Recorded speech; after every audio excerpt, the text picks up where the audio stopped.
آج اس شہداء خونی تنازع میں ایک نیا موڑ آیا ہے۔ اسرائیل اور حماس نے غزہ کے لیے طویل متوقع امن منصوبے کے پہلے مرحلے پر باقاعدہ اتفاق نامے طے کر لیا ہے۔ اس سمجھوتے نے جنگ بندی، یرغمالیوں اور قیدیوں کے تبادلے اور ہنگامی بنیادوں پر امداد کے داخلے کے آغاز جیسے اہم نکات کو شامل کیا ہے، اور اس کا اطلاع آئندہ چند دنوں میں مرحلہ وار کیا جائے گا۔ تفصیل یہ ہے کہ معاہدے کے پہلے مرحلے میں بنیادی طور پر یہ 3 بڑے عملی اقدامات آئیں گے۔ حماس قید میں موجود زندہ اسرائیلی یرغمالیوں میں سے جن 20 افراد کی بات ہو رہی تھی ان کی رہائی کے لیے آمادگی کا اظہار کر چکی ہے۔ یہ رہائیاں آنے والے دنوں میں مرحلہ وار ہو جائیں گی اور بدلے میں اسرائیل کچھ فلسطینی قیدیوں کی رہائی کرے گا۔ اسی مرحلے کے تحت غزہ میں فورسز کی بعض جگہوں سے پیچھے ہٹائی شروع کی جائے گی تاکہ شہریوں کو علاقے تک امداد پہنچانے میں آسانی ہو اور بڑے پیمانے پر ہلاکتوں کو روکا جا سکے۔ بین الاقوامی ادارے خصوصاً ریڈ کراس اور ثالث ممالک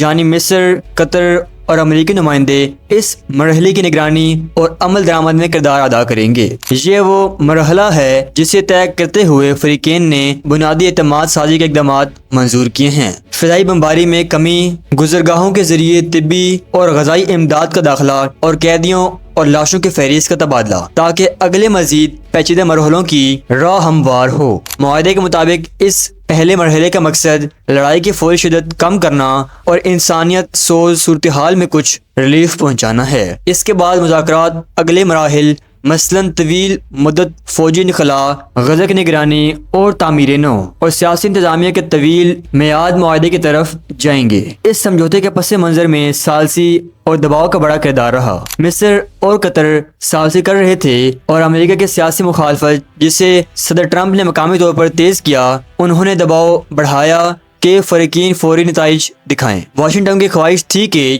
پہلے مرحلے کی شروعات جلدی ہو تاکہ اگلے مراحل کے لیے پیش رفت کا سیاسی ماحول بنے۔ دونوں طرف کے مذاکرات کاروں نے واضح کیا کہ پہلا مرحلہ مکمل ہونے کے بعد ہی اگلے بڑے فیصلوں پر بات چیت ممکن ہوگی، مثلاً غزہ سے اسرائیلی افواج کا مکمل انخلاء اور غزہ کے اندرونی انتظامی صورتحال پر حتمی فیصلے۔ اہم نکات جو ابھی طے ہوئے یا زیر بحث ہیں وہ یہ ہیں: یرغمالی کی مکمل فہرستیں، لاشوں کی حوالگی، رہائی کے تبادلے کی ٹیکنیکل تفصیلات یعنی کون سے قیدی کن مراحل میں امدادی کنٹینرز اور کن قوانینوں نگرانی کے ساتھ داخل ہوں گے، اور اس عارضی وقفے کے دوران حملوں کو روکنے کی واضح ضمانتیں۔ ذرائع بتاتے ہیں کہ حماس نے اس بات کی تحریر یقین دہانی مانگی ہے کہ رہائی کے بعد ان کی قیادت یا نمائندوں کو نشانہ نہیں بنایا جائے گا، جبکہ اسرائیل نے مطالبہ کیا ہے کہ حماس کے بعض عسکری گروپ یا مراکز بدلے میں غیر مسلح کیے جائیں گے یا ان کے ہتھیار محفوظ جگہ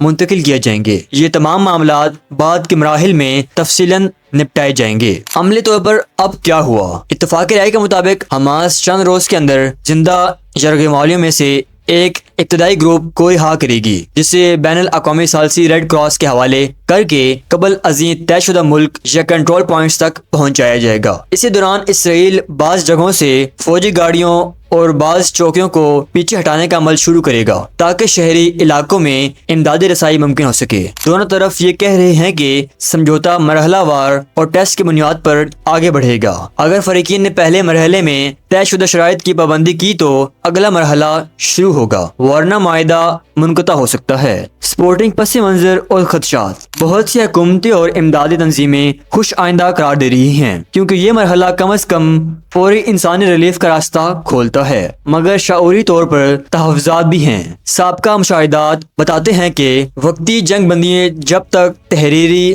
مضبوط ضمانتوں اور نگرانی میکانزم کے ساتھ نہ ہوں کمزور ثابت ہو سکتی ہے۔ بعض مبصرین یہ بھی کہتے ہیں کہ صرف ابتدائی راہ حل کاغذ پر کافی نہیں، نگرانی، رواداری اور مرحلہ وار اعتماد سازی کے ٹھوس منصوبے درکار ہوں گے تاکہ پھر سے حملوں کا خطرہ کم ہو اور تعمیر نو کا سلسلہ ممکن بنے۔ آخر میں یہ پہلا مرحلہ ہے ایک نازک مگر اہم نکتہ ہے۔ یہ نہ صرف یرغمالیوں اور قیدیوں کے تبادلے کا راستہ کھولتا ہے بلکہ عام شہریوں کے لیے مختصر ریلیف اور امداد کے ایک موقع بھی دیتا ہے۔ مگر حقیقت یہ ہے کہ اس معاہدے کی کامیابی آئندہ چند ہفتوں میں دونوں اطراف کی مسلسل عملداری، ثالثوں کی نگرانی اور بین الاقوامی برادری کی سیاسی اور انسانی مدد پر منحصر ہوگی۔ اگر یہ مرحلہ کامیابی سے چل نکلا تو طویل تنازع کے حل کی جانب ایک پہلا عملی قدم ثابت ہو سکتا ہے، ورنہ یہ ایک عارضی سانس ثابت ہونے کے خدشات بھی کم نہیں۔